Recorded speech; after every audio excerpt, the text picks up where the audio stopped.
Le réveil en douce.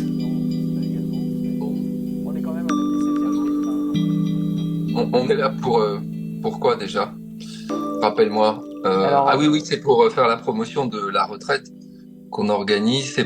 Et en fait, c'est pour expliquer que la première fois qu'on s'est rencontrés, c'était en Zoom. Mais toi, t'as fait des retraites, moi j'ai fait des retraites, et on sait la force, le pouvoir que ça a d'être en présence avec les gens, quoi. c'est quand même pas pareil que d'être d'être en chair et en os les uns Bah non, contre mais c'est les ça. autres, comme dirait Starmania.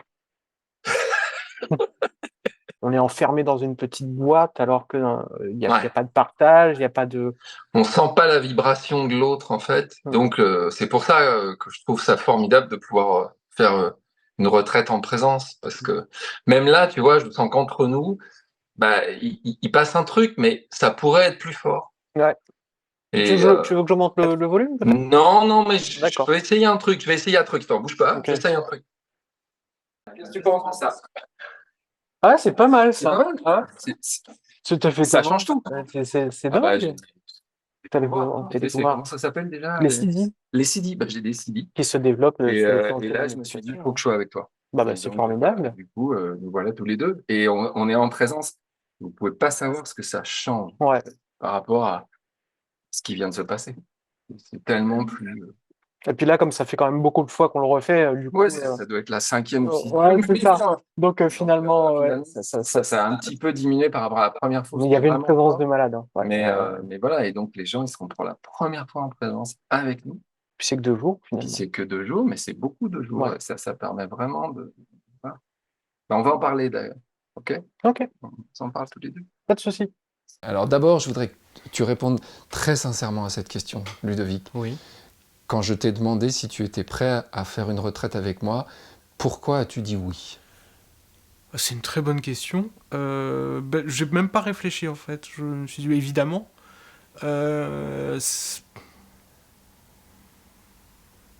Parce que je t'aime bien et que je suis fan de ta chaîne YouTube et de ce que tu proposes et que finalement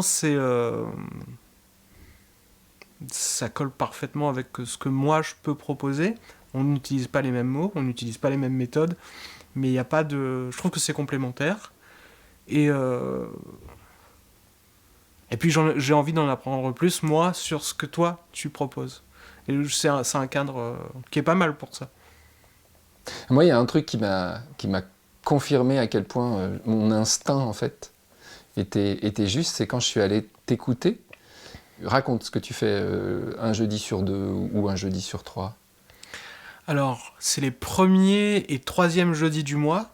Je propose des séances d'approfondissement à la pratique de la méditation.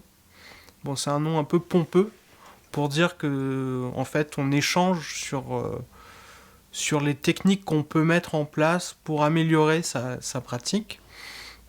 Et c'est des petites sessions avec des tout petits groupes, mais finalement où moi je peux exposer un petit peu mon expérience, parce que ça fait quand même maintenant quelques années que je médite, et parce que je me suis beaucoup cassé la gueule, si on peut se dire, dans cette pratique j'ai fait énormément d'erreurs, je crois que j'ai fait tout ce qui était possible de faire comme erreur sur le chemin, et donc j'ai appris aussi comme ça à dénouer les erreurs et à avoir une approche peut-être un peu plus pragmatique de la pratique.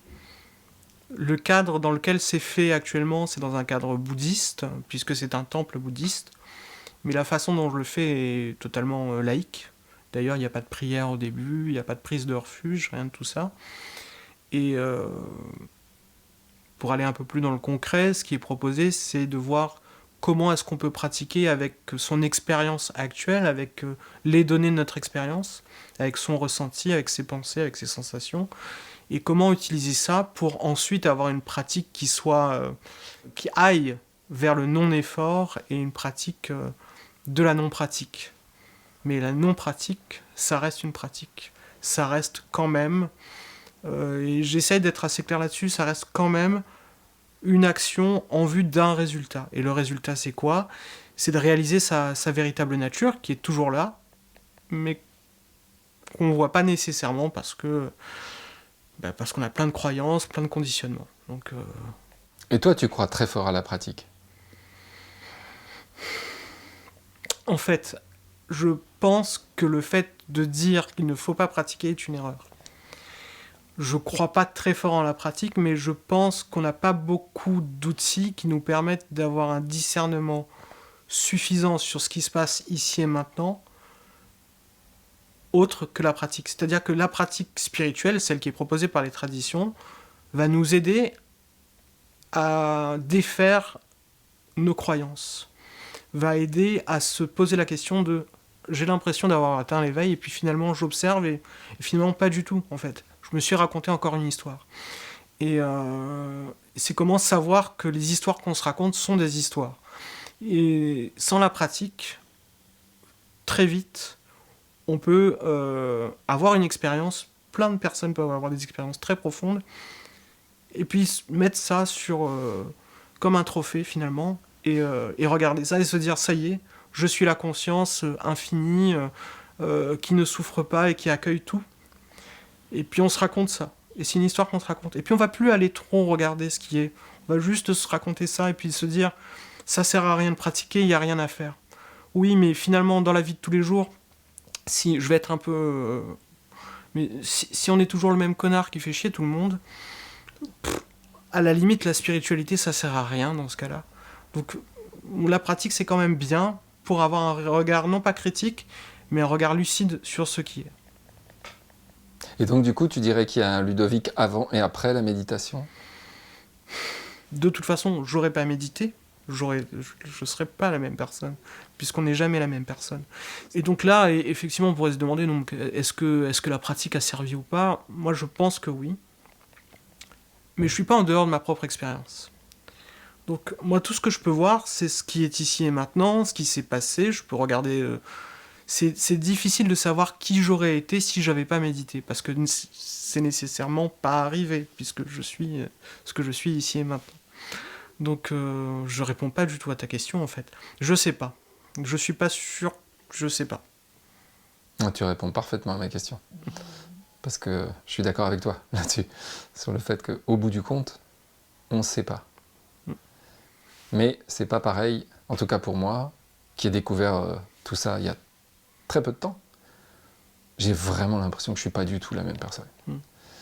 Et j'ai ce sentiment d'être arrivé à la maison, enfin d'être arrivé, on n'y arrive jamais, mais d'avoir approché la maison, ce que j'appelle la maison, c'est-à-dire être enfin chez moi, c'est quelque chose qui change complètement l'expérience que j'ai au quotidien, le rapport à la peur, le rapport à la honte, le rapport à soi. Et c'est ce que j'entends aussi dans ce que tu dis un peu, sauf erreur. Il y a quelque chose quand même de cet ordre-là. C'est le rapport qui change, parce que finalement, j'ai plus honte d'avoir honte, j'ai plus peur d'avoir peur. Je veux pas donner l'impression d'être plus éveillé que quelqu'un d'autre, parce que d'un point de vue pédagogique, comme moi j'enseigne la méditation, je pense pas que ce soit une bonne idée. On s'en fout de savoir qui est éveillé ou qui est pas éveillé.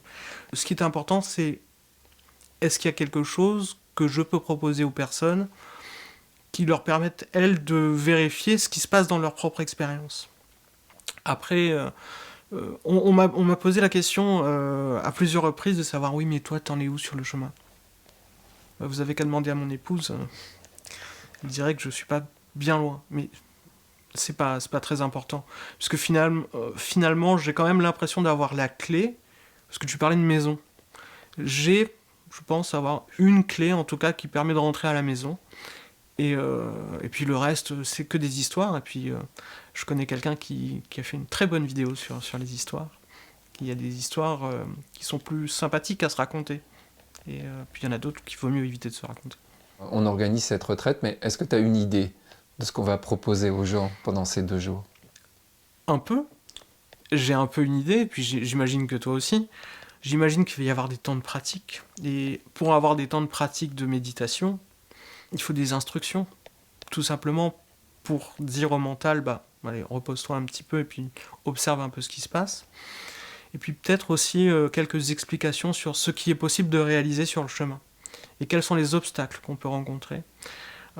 Parce que l'esprit humain, le mental est un esprit créateur et qui crée beaucoup d'obstacles.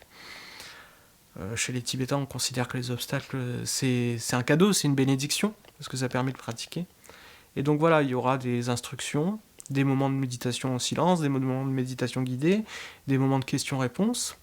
Bien évidemment, c'est pas un forum de débat, hein, mais il y a quand même une place pour quelle est ton expérience, comment c'est dans ton vécu, ici et maintenant, et en essayant d'enlever les mots un peu grandiloquents, et simplement dans ton ressenti, où est-ce que tu sens une tension, où est-ce que... Et en plus, dans cette retraite, on a le droit de dire le mot « je », et ça vaut le coup. J'ai vraiment hâte d'y être début janvier, et c'est 2 retraites que j'organise, puisque avant celle avec Ludovic, qui aura lieu les 13 et 14, il y en aura eu une autre avec Fatou Diop, plus centrée sur les 3 principes, les 6 et 7 janvier. Et les 2 ont lieu à la tribu de Lavaux, en Charente. C'est toujours des moments exceptionnels, c'est ces moments où on est en présence. Il reste encore beaucoup de place pour les 2, donc tu as encore le temps de réfléchir.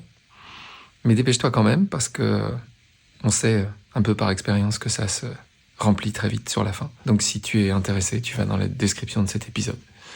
Ce sont des moments rares, ce sont des moments exceptionnels, et c'est pour ça qu'on les a organisés pour toi.